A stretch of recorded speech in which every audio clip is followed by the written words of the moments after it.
My mother. My mother is a real psychological curiosity.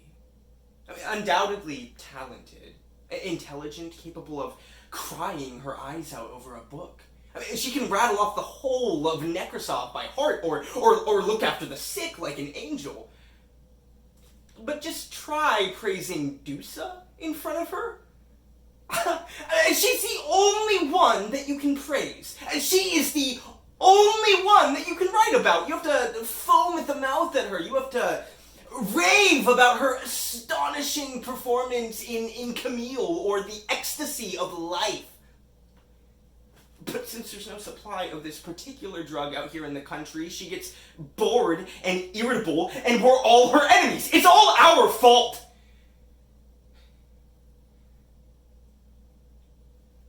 Look, I love my mother.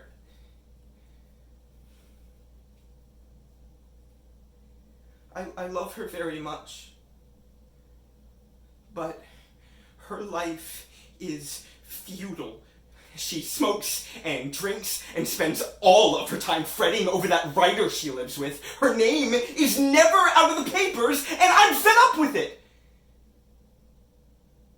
You know, sometimes I feel just an ordinary, selfish impulse, and sometimes I'm sorry my mother is a famous actress. And I think if she were just an ordinary woman,